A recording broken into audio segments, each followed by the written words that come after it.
ਪਿਆਰੇ ਬੱਚਿਓ, ਅੱਜ ਆਪਾਂ ਕਹਿ ਰਹੇ ਹਾਂ ਤਾਜ ਮਹਿਲ ਕਵਿਤਾ ਪ੍ਰੋਫੈਸਰ ਮੋਹਨ ਸਿੰਘ ਜੀ ਦੀ ਲਿਖੀ ਹੋਈ ਹੈ।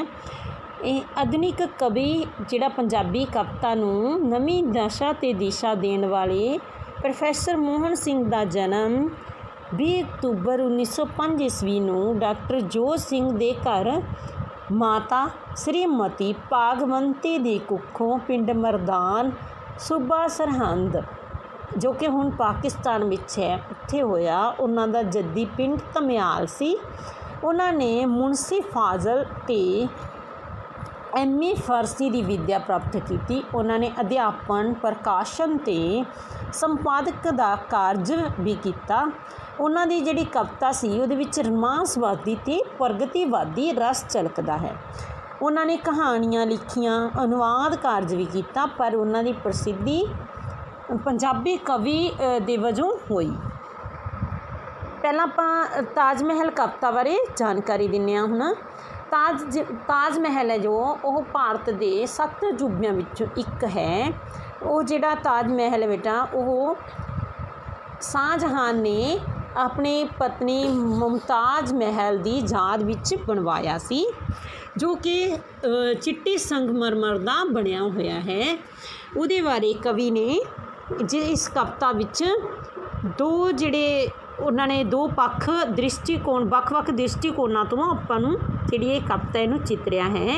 ਇਸ ਦੇ ਤਹਿਤ ਪਹਿਲਾਂ ਤਾਜ ਮਹਿਲ ਦੀ ਸੁੰਦਰਤਾ ਦਾ ਪ੍ਰਭਾਵ ਜਿਹੜਾ ਚਿਤਰਿਆ ਗਿਆ ਹੈ, ਉਸਨੂੰ ਫਿਰ ਇਸ ਨੂੰ ਬਣਾਉਣ ਲੱਗੇ ਲੱਖਾਂ ਮਜ਼ਦੂਰਾਂ ਗਰੀਬਾਂ ਦੇ ਹੋਏ ਸ਼ੋਸ਼ਣ ਦਾ ਵਰਣਨ ਵੀ ਕੀਤਾ ਹੈ। ਕਵਿਤਾ ਹੈਗੀ ਹੈ ਜਿਹੜੀ ਦੁੱਧ ਚਿੱਟੀਆਂ ਰੰਗਦਾਰ ਮਰਮਰਾਂ ਦੇ ਗਲ ਘੱਟ ਕੇ ਵਾਹੀ, ਸੋਹਲ ਪਤਲੀਆਂ ਚੰਨ ਦੀਆਂ ਰਿਸਮਾਂ ਸੁੱਤੀਆਂ ਬੇਪਰਵਾਹੀ, ਬਿਰਸਾਂ ਬੂਟਿਆਂ ਦੇ ਪਰਛਾਵੇਂ ਨਸ਼ਿਆਂ ਨਾਲ ਗੁੜੰਦੇ, ਘਾਹ ਦੇ ਸੋਹਲ ਸੀਨਿਆਂ ਉੱਤੇ ਸਵਾਦ ਹੋ ਉਂਗੇ, ਲੱਗੇ ਟਾਣਾ ਗਲ ਵੇਲਾਂ ਸੁੱਤੀਆਂ, ਲੱਗ ਵੇਲਾਂ ਗਲ ਕਲੀਆਂ, ਲੱਗ ਕਲੀਆਂ ਗਲ ਗੰਦਾਂ ਸੁੱਤੀਆਂ, ਨੀਂਦ ਵਲੇਵੇਂ ਵਲੀਆਂ, ਸ਼ਾਂਤ ਸੁੱਤੇ ਜਮਨਾ ਦੇ ਕੰਢੇ, ਹਰੇ ਭਰੇ ਅਤੇ ਛਾਵੇਂ, ਨੀਂਦ ਬਗੁੱਤੀ ਜਲ ਧਾਰਾ ਨੂੰ ਬੰਨੀ ਵਿੱਚ ਕਲਾਵੇਂ। ਪ੍ਰੋਫੈਸਰ ਮੋਹਨ ਸਿੰਘ ਨੇ ਜਿਹੜੀ ਇਸ ਕਵਿਤਾ ਵਿੱਚ ਕਵੀ ਨੇ ਤਾਜ ਮਹਿਲ ਦੀ ਸੁੰਦਰਤਾ ਦਾ ਵਰਣਨ ਕਰਨ ਦੇ ਨਾਲ ਉਹਨਾਂ ਆਪਣੀਆਂ ਅੱਖਾਂ ਸਾਹਮਣੇ ਤਾਜ ਬਣਾਉਣ ਵਾਲੇ ਲੱਖਾਂ ਮਜ਼ਦੂਰਾਂ ਅਤੇ ਮਜ਼ਦੂਰਨੀਆਂ ਦਾ ਹੜ੍ਹ ਨਜ਼ਰ ਆਉਂਦਾ ਹੈ, ਜਿਨ੍ਹਾਂ ਤੋਂ ਬੰਗਾਰ ਵਿੱਚ ਜ਼ਬਰਦਸਤੀ ਕੰਮ ਲਿਆ ਜਾਂਦਾ ਸੀ। ਇਹਨਾਂ ਸਤਰਾਂ ਵਿੱਚ ਕਵੀ ਨੇ ਤਾਜ ਮਹਿਲ ਦੀ ਅਦਭੁਤ ਸੁੰਦਰਤਾ ਦਾ ਵਰਣਨ ਕੀਤਾ ਹੈ। ਕਵੀ ਮੋਹਨ ਸਿੰਘ ਜਿਹੜੇ ਨੇ ਉਹ ਤਾਜ ਮਹਿਲ ਦਾ ਚਾਨਣੀ ਰਾਤ ਦਾ ਦ੍ਰਿਸ਼ ਪੇਸ਼ ਕਰਦੇ ਹੋਏ ਕਹਿੰਦੇ ਨੇ ਕਿ ਦੁੱਧ ਚਿੱਟੀਆਂ ਰੰਗਦਾਰ ਮਰਮਰਾਂ, ਸੰਗਮਰਮਰ ਦੀਆਂ ਜਿਹੜੀਆਂ ਸਿਲਾਂ ਦੇ ਗਲ ਬਾਹਾਂ ਪਾ ਕੇ ਚੰਨ ਦੀਆਂ ਸੋਹਲ ਅਤੇ ਪਤਲੀਆਂ ਰਿਸਮਾਂ ਬੇਪਰਵਾਹੀ ਨਾਲ ਸੁੱਤੀਆਂ ਪਈਆਂ ਸਨ। ਜਿਹੜੀਆਂ ਬਿਰਛਾਂ ਅਤੇ ਬੂਟਿਆਂ ਦੇ ਪਰਛਾਵੇਂ ਨਸ਼ਿਆਂ ਵਿੱਚ ਮਸਤ ਹੋਏ, ਘਾਹ ਦੇ ਨਰਮ ਕੋਮਲ ਜਾਣੀ ਕਿ ਸੀਨਿਆਂ ਉੱਪਰ ਸਵਾਦ ਹੋ ਕੇ ਉਂਘ ਰਹੇ ਸਨ। ਟਾਹਣੀਆਂ ਦੇ ਗਲ ਲੱਗ ਕੇ ਬੇਲਾਂ ਸੁੱਤੀਆਂ ਹੋਈਆਂ ਸਨ ਅਤੇ ਬੇਲਾਂ ਦੇ ਗਲ ਲੱਗ ਕੇ ਕਲੀਆਂ ਸੁੱਤੀਆਂ ਪਈਆਂ ਸਨ। ਕਲੀਆਂ ਦੇ ਗਲ ਨਾਲ ਲੱਗ ਕੇ ਖੁਸ਼ਬੂਆਂ ਸੁੱਤੀਆਂ ਹੋਈਆਂ ਸਨ ਅਤੇ ਨੀਂਦ ਨੇ ਉਹਨਾਂ ਨੂੰ ਆਪਣੇ ਘੇਰੇ ਵਿੱਚ ਵਲਿਆ ਹੋਇਆ ਸੀ। ਜਮਨਾ ਦੇ ਹਰੇ ਭਰੇ ਅਤੇ ਬਹੁਤ ਹਰਿਆਲੀ ਵਾਲੇ ਕੰਢੇ 'ਤੇ ਜਿਹੜੇ ਸ਼ਾਂਤ ਸੁੱਤੇ ਪਏ ਸਨ, ਉਹਨਾਂ ਨੇ ਨੀਂਦ ਵਿੱਚ ਡੁੱਬੀ ਜਲਧਾਰਾ ਨੂੰ ਆਪਣੇ ਕਲਾਵੇਂ ਵਿੱਚ ਬੰਨ੍ਹਿਆ ਹੋਇਆ ਸੀ। ਸੁੱਤੇ ਪਾਣੀਆਂ ਦੇ ਵਿੱਚ ਸੁੱਤਾ ਤਾਜ ਮਹਿਲ ਦਾ ਸਾਇਆ, ਜਾਨੋ ਜਮਨਾ ਤਰਨ ਵਾਸਤੇ ਬੁੱਕਲ ਵਿੱਚ ਲੁਕਾਇਆ, ਐਪਰ ਦੂਰ ਸਾਗਰਾਂ ਬੰਨੀ ਨਸਣ ਜਦੋਂ ਉਹ ਲੱਗੀ, ਨੀਂਦ ਟੂਣਿਆਂ ਦੇ ਜੰਤਰ ਵਿੱਚ ਟੌਰ ਉਸਦੀ ਵੱਜੀ, ਸੁੱਤੇ ਇਸ ਚਗਰਦੇ ਅੰਦਰ ਮੈਂ ਕੱਲਾ ਇੱਕ ਜਾਗਾਂ, ਜਾਗ ਰਹੀਆਂ ਦੋ ਅੱਖਾਂ ਮੇਰੀਆਂ, ਚੁੱਪ ਚੁੱਪ ਵਾਂਗ ਚਰਾਗਾਂ, ਗੁੰਮਦ ਦਿਆਂ ਉਭਾਰਾਂ ਉੱਤੇ, ਮਸਤਾਈਆਂ ਅਲਸਾਈਆਂ ਫਿਰ ਰਹੀਆਂ ਸਨ ਨਜ਼ਰਾਂ ਮੇਰੀਆਂ, ਸੁਹਜ ਸਵਾਦ ਤਹਿਰਾਈਆਂ। ਕਵੀ ਮੋਹਨ ਸਿੰਘ ਆਖਦਾ ਹੈ ਕਿ ਜਮਨਾ ਦੇ ਸੁੱਤੇ ਪਏ ਪਾਣੀਆਂ ਵਿੱਚ ਤਾਜ ਮਹਿਲ ਦਾ ਪਰਛਾਵਾਂ ਸੁੱਤਾ ਪਿਆ ਸੀ। ਜਿਵੇਂ ਹੀ ਜਮਨਾ ਨੇ ਇਸ ਨੂੰ ਚਰਾਉਣ ਲਈ ਆਪਣੀ ਬੁੱਕਲ ਵਿੱਚ ਲੁਕੋਇਆ ਹੋਵੇ। ਜਦੋਂ ਉਹ ਦੂਰ ਸਾਗਰਾਂ ਵੱਲ ਭੱਜਣ ਲੱਗੀ ਤਾਂ ਨੀਂਦ ਦੇ ਜਿਹੜੇ ਟੂਣਿਆਂ ਦੇ ਜੰਤਰ ਵਿੱਚ ਉਹਨਾਂ ਦੀ ਚਾਲ ਬੱਝੀ ਗਈ। ਸੁੱਤੇ ਹੋਏ ਇਸ ਚੌਗਿਰਦੇ ਵਾਤਾਵਰਨ ਆਲੇ ਦੁਆਲੇ ਵਿੱਚ ਕਵੀ ਇਕੱਲਾ ਹੀ ਜਾਗ ਰਿਹਾ ਸੀ। ਉਸ ਦੀਆਂ ਦੋ ਅੱਖਾਂ ਚੁੱਪਚਾਪ ਦੀਵਿਆਂ ਵਾਂਗ ਚਿਰਾਗਾਂ ਵਾਂਗ ਜਗ ਰਹੀਆਂ ਸਨ। ਸੁਹਜ ਸਵਾਦ ਦੀਆਂ ਪਿਆਸੀਆਂ ਕਵੀ ਦੀਆਂ ਨਜ਼ਰਾਂ ਗੁੰਮਦ ਜਿਹੜਾ ਹੁੰਦਾ ਜਿਹੜੀ ਇਹਨਾਂ ਦੇ ਉੱਪਰਲੀ ਛੱਤ ਗੋਲ ਛੱਤ ਹੁੰਦੀ ਹੈ ਉਹਨੂੰ ਗੁੰਮਦ ਕਿਹਾ ਜਾਂਦਾ ਹੈ, ਦੇ ਅਵਾਰਾਂ 'ਤੇ ਮਸਤ ਪਰ ਸੁਸਤ ਹੋਈਆਂ ਫਿਰ ਰਹੀਆਂ ਸਨ। ਤੱਕ ਤੱਕ ਕਸਬ ਹੁਨਰ ਮੁਗਲਾਂ ਦਾ ਹੈਰਤ ਵੱਧਦੀ ਜਾਵੇ, ਸ਼ਾਹ ਜਹਾਨ ਦੇ ਸਹਿਜ ਸਵਾਦ ਨੂੰ ਲੂ ਪਿਆਸ ਲਾਵੇ। ਐਨੇ ਨੂੰ ਗੁੰਮਦ ਦਾ ਆਂਡਾ ਟੋਟੇ ਹੋਇਆ, ਚੀਕਾਂ ਕੂਕਾਂ ਤੇ ਫਰਿਆਦਾਂ ਜਾਂ ਅੰਬਰ ਨੂੰ ਛੋਇਆ। ਹੜ ਮਜ਼ਦੂਰਨੀਆਂ ਦਾ ਵਗਿਆ, ਨਾਲ ਮਜ਼ੂਰ ਹਜ਼ਾਰਾਂ, ਚੁੱਕੀ ਕਈਆਂ ਦੁਰਮਟ ਤੇਸੇ, ਬੰਜੇ ਵਿੱਚ ਬੰਗਾਰਾ। ਦੁੱਧੀਆਂ ਨਾਲ ਪਲਮਦੇ ਬੱਚੇ, ਕੰਮੀ ਰੁੱਝੀਆਂ ਮਾਵਾਂ, ਅੱਖਾਂ ਦੇ ਵਿੱਚ ਛਲਕਣ ਅੱਥਰੂ, ਹਿੱਕਾਂ ਦੇ ਵਿੱਚ ਆਹਾਂ। ਇਹ 'ਚ ਜਿਹੜਾ ਇਸ ਕਵਿਤਾ ਵਿੱਚ ਕਵੀ ਨੇ ਤਾਜ ਮਹਿਲ ਦੀ ਸੁੰਦਰਤਾ ਨੂੰ ਰੂਪਮਾਨ ਕਰਨ ਦੇ ਨਾਲ ਉਹਨਾਂ ਨੂੰ ਆਪਣੀਆਂ ਅੱਖਾਂ ਦੇ ਸਾਹਮਣੇ ਉਹਨਾਂ ਲੱਖਾਂ ਮਜ਼ਦੂਰਨੀਆਂ ਦਾ ਹੜ ਦਿਖਾਈ ਦਿੰਦਾ ਹੈ ਜਿਨ੍ਹਾਂ ਤੋਂ ਜਿਹੜੀ ਬੰਗਾਰ ਵਿੱਚ ਜ਼ਬਰਦਸਤੀ ਕੰਮ ਲਿਆ ਜਾਂਦਾ ਸੀ। ਕਵੀ ਕਹਿੰਦਾ ਹੈ ਕਿ ਮੁਗਲਾਂ ਦੇ ਸ਼ਿਲਪ ਅਤੇ ਉਹਨਾਂ ਦੀ ਕਲਾ ਨੂੰ ਤੱਕ ਕੇ ਹੈਰਾਨੀ ਵੱਧਦੀ ਜਾਂਦੀ ਸੀ। ਕਵੀ ਦਾ ਲੂ ਸ਼ਾਹ ਜਹਾਨ ਦੇ ਸੁਹਜ ਸਵਾਦ ਦੀ ਸਰਾਹਨਾ ਕਰ ਰਿਹਾ ਸੀ।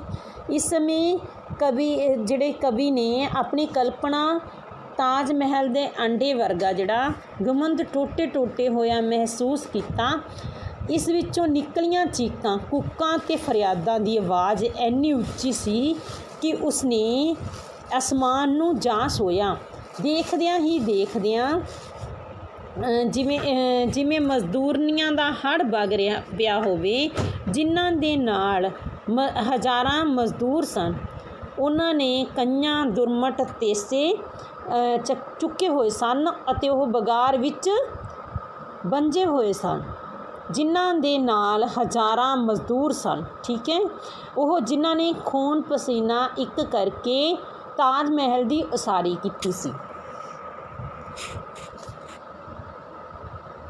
ਅਤੇ ਤਾਜ ਮਹਿਲ ਦੀ ਉਸਾਰੀ ਉਹਨਾਂ ਨੇ ਖੂਨ ਪਸੀਨਾ ਇੱਕ ਕਰਕੇ ਕੀਤੀ ਸੀ। ਜਿਹੜੀ ਉਹ ਕਵੀ ਮਜ਼ਦੂਰਨੀਆਂ ਵੱਲੋਂ ਤਾਜ ਮਹਿਲ ਦੀ ਉਸਾਰੀ ਲਈ ਕੀਤੀ ਮਿਹਨਤ ਦੀ ਕਲਪਨਾ ਕਰਦਾ ਹੋਇਆ ਆਖਦਾ ਹੈ ਕਿ ਉਹਨਾਂ ਦੇ ਦੁੱਧ ਚੁੰਘਦੇ ਬੱਚੇ ਜਿਹੜੇ ਉਹ ਛਾਤੀਆਂ ਨਾਲ ਪਲਮਦੇ ਸਨ ਅਤੇ ਜਿਹੜੇ ਉਹਨਾਂ ਦੇ ਜਿਹੜੀਆਂ ਮਾਵਾਂ ਸੀਗੀਆਂ ਇਸ ਹਾਲਤ ਵਿੱਚ ਆਪਣੇ ਕੰਮਾਂ ਵਿੱਚ ਰੁੱਝੀਆਂ ਹੋਈਆਂ ਸਨ। ਉਹਨਾਂ ਦੀਆਂ ਅੱਖਾਂ ਵਿੱਚ ਅੱਥਰੂ ਜਿਹੜੇ ਸੀ ਉਹ ਛਲਕ ਰਹੇ ਸਨ ਅਤੇ ਹਿੱਕਾਂ ਵਿੱਚ ਉਹਨਾਂ ਦੇ ਆਹਾਂ ਸਨ। ਠੀਕ ਹੈ, ਇਸ ਤਰ੍ਹਾਂ ਕਵੀ ਇਹਨਾਂ ਮਜ਼ਦੂਰਨੀਆਂ ਦੀ ਗਰੀਬੀ ਅਤੇ ਲਾਚਾਰੀ ਦਾ ਜਿਹੜਾ ਚਿੱਤਰ ਪੇਸ਼ ਕਰਦਾ ਹੈ। ਬੋਕਿਆਂ ਵਰਗੇ ਪੇਟ ਉਹਨਾਂ ਦੇ, ਤੁੱਕਿਆਂ ਵਰਗੇ ਗਾਟੇ, ਛਾਲੇ ਹੱਥ ਉਹਨਾਂ ਦੇ, ਪੈਰ ਵਿਆਹੀਆਂ ਪਾਟੇ, ਫਿਰ ਵੀ ਕੰਮ ਕਰਾਵਣ ਵਾਲੇ, ਮਾਰ ਕੇ ਫਾਟਾਂ, ਮਾਸੂਮਾਂ ਦੇ ਪਿੰਡਿਆਂ ਉੱਤੇ ਚਾੜੇ ਜਾਣ ਸਲਾਟਾਂ। ਇੱਦਾਂ ਮਜ਼ਦੂਰਾਂ ਦੀ ਝਾਕੀ ਜਦ ਮੈਨੂੰ ਦਿਸ ਆਈ, ਨਾਲ ਪੀੜੇ ਦੇ ਕਲਵਲ ਹੋ ਕੇ ਰੂਹ ਮੇਰੀ ਕਰਲਾਈ। ਕੀ ਉਹ ਹੁਸਨ ਹੈ ਸੱਚਮੁੱਚ, ਜਾਂ ਉਂਝੇ ਹੀ ਛਲਦਾ ਲੱਖ ਗਰੀਬਾਂ ਮਜ਼ਦੂਰਾਂ ਦੇ ਹੰਝੂਆਂ 'ਤੇ ਜੋ ਪਲਦਾ। ਕਵੀ ਕਹਿੰਦਾ ਹੈ ਕਿ ਮਜ਼ਦੂਰਾਂ ਅਤੇ ਮਜ਼ਦੂਰਨੀਆਂ ਦੇ ਢਿੱਡ ਸੀਗੇ ਜਿਹੜੇ ਬੋਕਿਆਂ ਵਰਗੇ, ਜਾਣੀ ਕਿ ਜਿਹੜੇ ਖੂਹ ਵਿੱਚੋਂ ਪਾਣੀ ਕੱਢਣ ਵਾਲਾ ਚੰਮ ਦਾ ਡੋਲ ਹੁੰਦਾ ਹੈ ਉਹਦੇ ਵਰਗੇ ਉਹਨਾਂ ਦੇ ਪੇਟ ਸੁੱਕੇ ਹੋਏ ਸਨ, ਅਤੇ ਉਹਨਾਂ ਦੇ ਜਿਹੜੇ ਗਾਟੇ ਸੀਗੇ ਉਹ ਤੁੱਕਿਆਂ ਵਰਗੇ ਸੀ। ਗਾਟੇ ਗਰਦਨ ਗਿੱਚੀ ਸੀਗੀ, ਗਿੱਚੀ ਨੂੰ ਕਿਹਾ ਜਾਂਦਾ ਹੈ। ਉਹ ਜਮਾ ਜਿਹੜੇ ਕਿੱਕਰਾਂ ਦੇ ਤੁੱਕੇ ਹੁੰਦੇ ਨੇ, ਉਹ ਕਿੱਕਰਾਂ ਦੇ ਉਹਨੂੰ ਕਹਿੰਦੇ ਨੇ, ਫਲ ਹੁੰਦਾ ਜਿਹੜਾ ਉਹਦਾ, ਉਹ ਤੁੱਕੇ ਹੁੰਦੇ ਨੇ, ਬਿਲਕੁਲ ਸੁੱਕੇ ਹੋਏ ਹੁੰਦੇ ਨੇ।